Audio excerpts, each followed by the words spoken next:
Hello students, welcome to our channel NEET Larvals. तो आज हम स्टार्ट करने वाले हैं हमारा 11th क्लास का बायोलॉजी का जो चैप्टर है स्ट्रक्चरल ऑर्गेनाइजेशन इन एनिमल्स। चलिए, स्ट्रक्चरल ऑर्गेनाइजेशन इन एनिमल्स के अंदर हम हमारा जो सबसे पहला पार्ट है एनिमल टिश्यू, उससे स्टार्ट करेंगे। उसके बाद हम मूव करेंगे किसके ऊपर, जो हमारे पास ऑर्गेनिज्म है जो हमें स्टडी करने हैं, अर्थवर्म, कॉकरोच, जो एनसीईआरटी के अंदर गिवन है। तो हम स्टार्ट करते हैं। हमारे पास जो फर्स्ट पार्ट है एनिमल टिश्यू। तो देखिए बच्चे, आप लोगों को दो टर्म दिख रही है, first is animal and second is tissue. तो एनिमल से तो आप समझ रहे हैं, सेकंड टर्म हमारे पास जो है टिश्यू, उसको हमें समझना है। तो देखो बच्चों, इसको समझने के लिए आप लोगों को पता है कि ह्यूमंस की बॉडी एक बेसिक कंपोनेंट की बनी है जिसको क्या बोला जाता है, which is called as cell. तो सपोज ये हमारे पास प्रेजेंट है सेल। जब बहुत सारे सेल कंबाइन होते हैं और एक ग्रुप का फॉर्मेशन करते हैं, उस ग्रुप को बोला जाता है tissue. That group is called as tissue. तो हमें स्टडी करना है कि टिश्यू बोलने के लिए कौन कौन सी बेसिक कंडीशंस रिक्वायर्ड होती हैं कि हम इस एक ग्रुप ऑफ सेल्स को क्या बोले, उसको टिश्यू बोले हम। तो देखो हमारे पास डेफिनेशन क्या आती है टिश्यू की, a group of cells in which cells are similar in structure, function and origin is called tissue। तो इसका मतलब क्या हुआ बच्चे, हमारे पास जो ये हमारे पास सेल्स गिवन है, इन सेल्स का अगर हम बोले क्या सेम होना चाहिए, सबका स्ट्रक्चर सेम होना चाहिए, सबका फंक्शन सेम होना चाहिए, और सबका अगर हम बोले क्या, ओरिजिन, तो ओरिजिन सेम होना चाहिए। तो ही हम क्या बोलेंगे, तो ही हम इसको क्या बोलने वाले हैं, एक टिश्यू बोलने वाले हैं। अब यहाँ पर पॉइंट आता है कि हमारे पास जो ओरिजिन है वो क्या होगा। तो बच्चों देखो, आप लोगों ने पढ़ा होगा हमारे पास तीन जर्म लेयर्स प्रेजेंट होती हैं, ectoderm, mesoderm and third we have endoderm. अगर नहीं भी पढ़ा है तो कोई बात नहीं, 12th क्लास में डिटेल में आएगा। हमारे पास तीन जर्म लेयर्स प्रेजेंट होती है जिनसे पूरी एनिमल की बॉडी बनती है, ह्यूमन की बॉडी बनती है। One is ectoderm, second is mesoderm and third is endoderm. अब हमारे पास ये ग्रुप ऑफ सेल्स है, सपोज ये ग्रुप ऑफ सेल्स है। इस ग्रुप के अंदर जितने भी सेल्स है उन सब का ओरिजिन या तो किससे हुआ हो, एक्टोडर्म से हुआ हो, या इन सब का फॉर्मेशन किससे हुआ हो, मेसोडर्म से हुआ हो, या इन सब का फॉर्मेशन किससे हुआ हो, एंडोडर्म से हुआ हो। तो ओरिजिन कैसा होना चाहिए, सेम होना चाहिए, तभी हम क्या टर्म यूज करेंगे, टिश्यू यूज करेंगे। अगर सपोज करो कुछ सेल्स का फॉर्मेशन, लेट अस सपोज ये वाले सेल्स जो है जिनका फॉर्मेशन तो किससे हो गया, फ्रॉम एक्टोडर्म, और ये वाले सेल्स जो प्रेजेंट है इनका फॉर्मेशन होगा किससे, फ्रॉम एंडोडर्म। तो इस ग्रुप को हम टिश्यू बोलेंगे नहीं, इस ग्रुप को टिश्यू नहीं बोलने वाले। तो हमारे पास फर्स्ट डेफिनेशन जो थी, a group of cells in which cells are similar in structure, function and origin is called as tissue. I think ये क्लियर है आप लोगों को। आगे देखो, group of similar cells along with intercellular substance perform a specific function, such organization is called as tissue। Again हमारे पास क्या आता है, ये हमारे पास ग्रुप ऑफ सेल्स प्रेजेंट है, तो ये हमने सेल्स ड्रॉ कर दिए।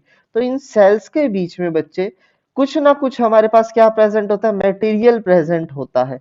तो सेल्स के बीच में प्रेजेंट है, तो इसके लिए हम क्या टर्म यूज करेंगे, इंटरसेल्युलर सब्सटेंस। तो इसको हम क्या बोलेंगे, इंटरसेल्युलर सब्सटेंस।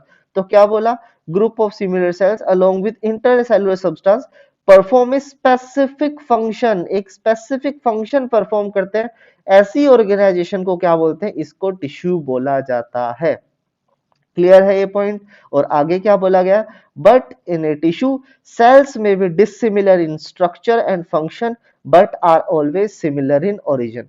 अब इस पॉइंट को देखते हैं हम कि इस पॉइंट में ये बोलना क्या चाह रहा है। हमारे पास क्या बोल रहा है बच्चे, देखो यहाँ पे जितने भी सेल्स है उसके अंदर क्या होगा, हमारे पास may be dissimilar in structure, structure के अंदर डिसिमिलर हो सकते हैं, फंक्शन के अंदर डिसिमिलर हो सकते हैं but always same in origin. अभी बताया मैंने, या तो सबका ओरिजिन क्या होना चाहिए, एक्टोडर्म से या मेसोडर्म से या फिर एंडोडर्म से, तभी क्या बोलेंगे हम उसको टिश्यू बोलेंगे। आई थिंक ये डेफिनेशन आपको क्लियर है कि टिश्यू क्या होता है। चलिए अब देखो, हमने स्टार्ट कहां से किया था, हमारे पास एक सिंगल सेल प्रेजेंट था, एक सिंगल सेल ने कंबाइन होकर ग्रुप ऑफ सेल बनाया जिसको हमने क्या बोला, टिश्यू बोला। अब ये टिश्यू जो है कंबाइन होते हैं और फॉर्मेशन करते हैं किस चीज का, ऑर्गन का फॉर्मेशन करते हैं। तो नेक्स्ट पार्ट बच्चों जो हमें स्टडी करना है वो हमारे पास क्या है, दैट इज ऑर्गन। तो यहां पर देखो हमारे पास ऑर्गन की डेफिनेशन क्या होगी, tissues are organised in a specific proportion and pattern to form organ. एक बिल्कुल स्पेसिफिक प्रोपोर्शन में, मात्रा में, एक स्पेसिफिक पैटर्न के अंदर टिश्यूज कंबाइन होते हैं और बनाते हैं क्या, ऑर्गन बनाते हैं। फॉर एग्जांपल अगर मैं आप लोगों को समझाऊं, हमारे पास प्रेजेंट होता है स्टमक।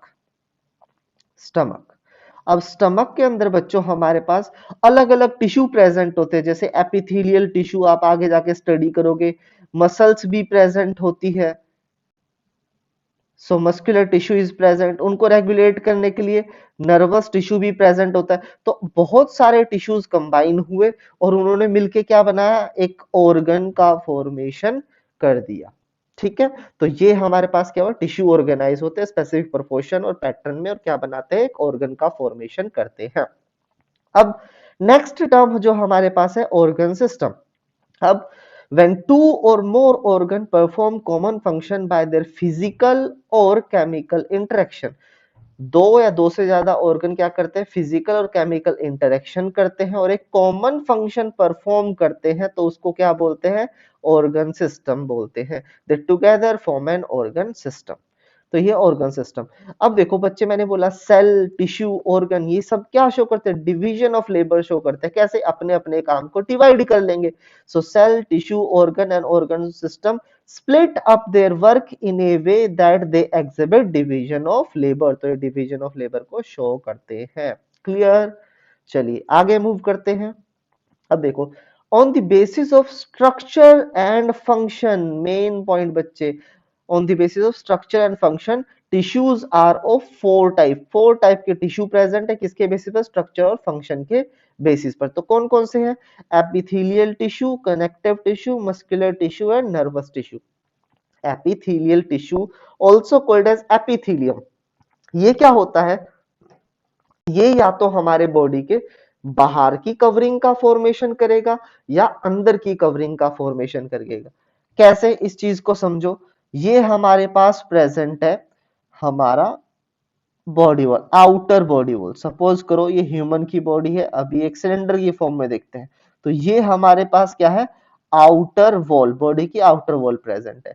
अब हम बोलते हैं इनसाइड, ये हमारी प्रेजेंट है एलिमेंट्री कैनाल, ये हमारे पास हो गया माउथ, ये हमारे पास हो गया एनस, ये प्रेजेंट है एलिमेंट्री कैनाल। सो एलिमेंट्री कैनाल की अंदर वाली जो कवरिंग होगी, इनर, सो इनर वॉल, सो उसकी कवरिंग कौन बनाएगा, एपिथेलियल टिश्यू। तो हम क्या बोलेंगे, ये बनाता है कवरिंग किस चीज की, इनर या आउटर वॉल की, therefore forms covering and protective tissue. Protective tissue बाहर है, देखो स्किन, आउटर वॉल पर स्किन है तो प्रोटेक्टिव कवरिंग बनाता है। ये डिटेल में हम स्टडी करेंगे एपिथेलियल में। सेकंड टाइप जो बच्चों हमारे पास प्रेजेंट होता है which is called as connective tissue. So to connect structure,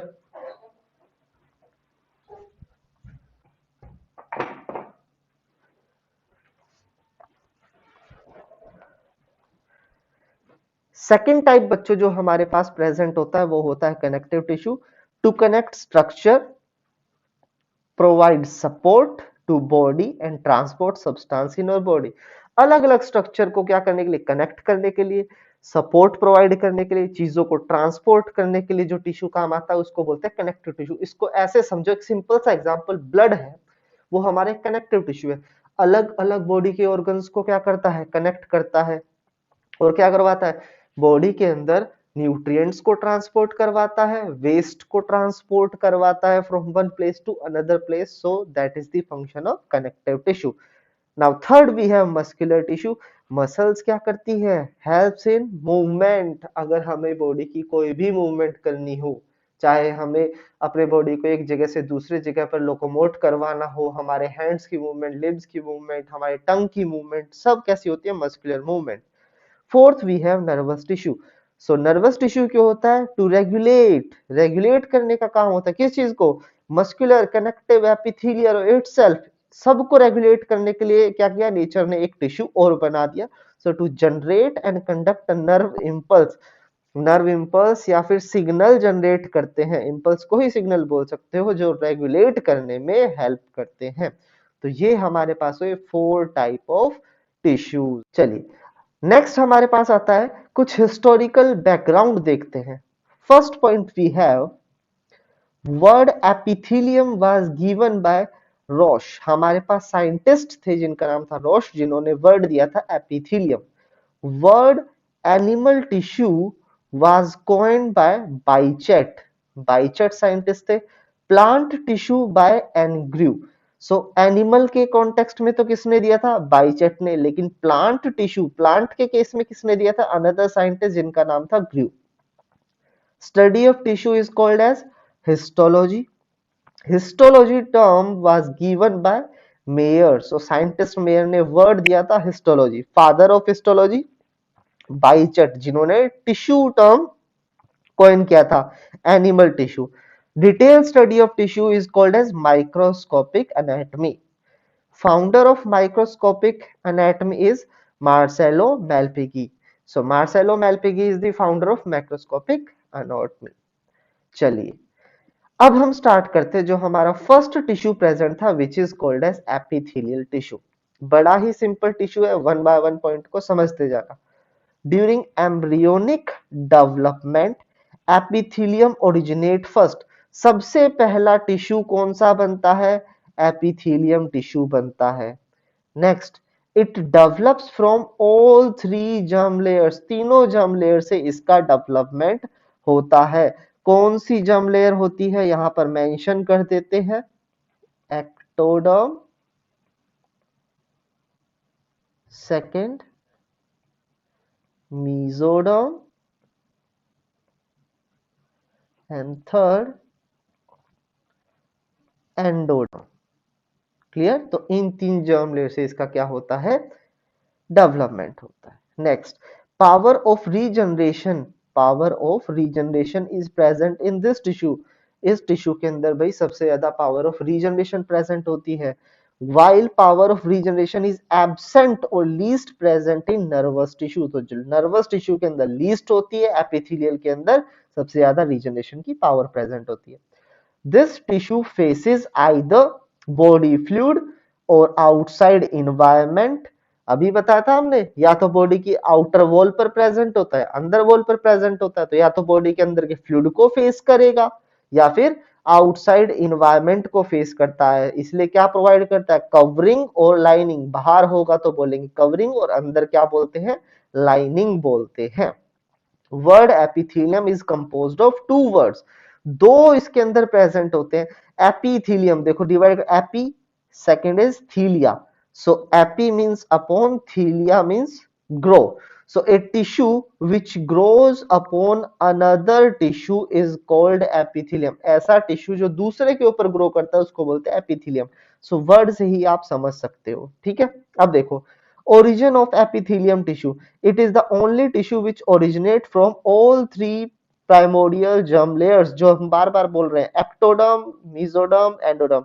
so ectoderm से epidermis, stratified squamous epithelium, example बता दिया, आगे आएगा। मेसोडर्म से किसका ओरिजिन होता है? Mesothelium, simple squamous epithelium.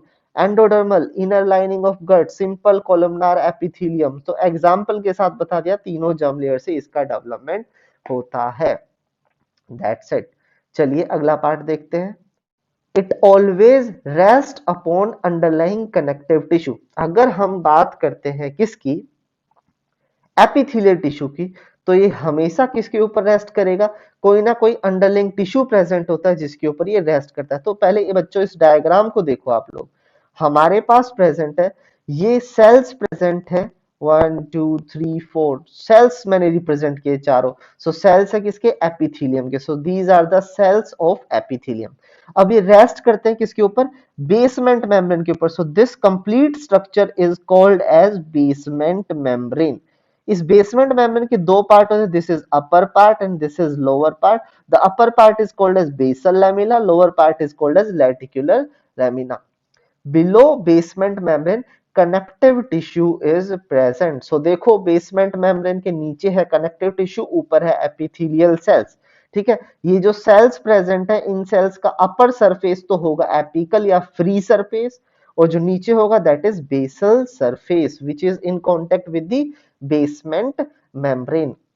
अब बच्चों डायग्राम को देखो और समझो। अगर मैं पूछूं आपसे रेटिकुलर लैमिना का फॉर्मेशन कहां से हो सकता है, तो कहां से हो सकता है, कनेक्टिव टिश्यू से इसका फॉर्मेशन हो सकता है।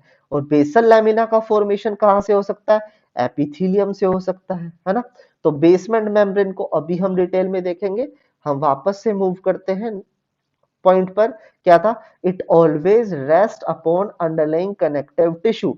epithelium is the only tissue in which cells are always arranged in uniform layer। अभी आपने देखा होगा इसके अंदर सेल जो है एक दूसरे के साथ साथ अटैच होते हैं, यूनिफॉर्म लेयर बनाते हैं।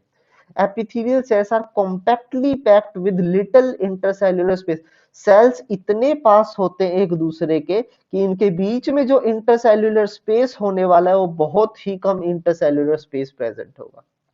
Next point, due to absence of intercellular space blood vessels, lymph vessel और capillaries are unable to pierce. जब इंटरसेल्यूलर स्पेस ही नहीं है दो सेल्स के बीच में, तो वहां पर ना तो ब्लड वेसल जा पाएगा, ना ही लिम्फ वेसल जा पाएगा, ना ही कैपिलरीज जा पाएंगी। So blood circulation is absent in epithelium. Important point आ गया कि एपिथेलियल टिश्यू के अंदर ब्लड सर्कुलेशन एब्सेंट होता है।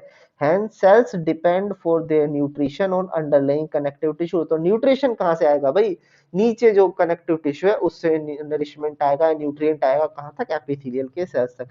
अब यहां पर एक पॉइंट आ गया बच्चों, देखो कि अगर नरिशमेंट कनेक्टिव टिश्यू से एपिथेलियल के सेल्स तक आ रहा है, मींस जो बेसमेंट मेम्ब्रेन है वो कैसी होगी, permeable. So basement membrane is highly permeable. ठीक है, ये पॉइंट पहले ही बता दिया। अब हम स्टार्ट करते हैं basement membrane. So basement membrane देखो, between epithelium and connective tissue a thin non living acellular basement membrane is present. तो फीचर क्या क्या है, सबसे पहला नॉन लिविंग होता है, दूसरा थिन लेयर होता है, तीसरा ए सेल्यूलर लेयर होता है, सेल्स की नहीं बनी हुई, सेल्स नहीं है तो क्या होता है अभी पता चल जाएगा आपको। तो थिन है, नॉन लिविंग है, ए सेल्यूलर है। ठीक है, which is highly permeable membrane होती है। So basement membrane consist of two layers. दो लेयर प्रेजेंट होती है, कौन कौन सी होती है बच्चों, देखो एक होती है बेसल लैमेला, ये जो डायग्राम में देखो आप लोग, बेसल लैमेला, दूसरा reticular lamella. So basal lamina toward the epithelium, epithelial cells के साइड प्रेजेंट होती है। It is made up of simple या made up of glycoprotein, glycoprotein की बनी होती है, which is secreted by epithelium cells. तो ये जो सेल्स हैं ये सिक्रीट करते हैं प्रोटीन जिसको बोलते हैं ग्लाइकोप्रोटीन। वो ग्लाइकोप्रोटीन यहाँ पर इकट्ठा होगा और बनाएगा कौन सा, basal lamina. Next fibrous lamina toward connective tissue के साइड प्रेजेंट होती है ये लेयर। हमारे पास होगा क्या, toward connective tissue in which collagen and reticular fibre are suspended in mucopolysaccharide. तो इसके अंदर क्या होता है भाई, म्यूकोपॉलीसैकेराइड के अंदर collagen fibre, reticular fibre present होते हैं। तो आपको फाइबर स्ट्रक्चर दिख भी रहा होगा। ठीक है, अब म्यूकोपॉलीसैकेराइड क्या है, which is a matrix of connective tissue. अब ये कनेक्टिव टिश्यू आपको डिटेल में समझ आएगा मैट्रिक्स क्या होता है। मैट्रिक्स अभी के लिए समझ लो, एक ऐसा सब्सटेंस जिसके अंदर कोई चीज धसी हुई होती है। ठीक है, तो मैट्रिक्स है, तो मैट्रिक्स किस चीज का बना, म्यूकोपॉलीसैकेराइड। आगे देखो, mucopolysaccharide is present in the form of hyaluronic acid, मतलब हाइलुरोनिक एसिड है जिसके अंदर कोलेजन फाइबर प्रेजेंट है हमारे पास और रेटिकुलर फाइबर प्रेजेंट होते हैं। So basement membrane is secreted by both epithelium and connective tissue.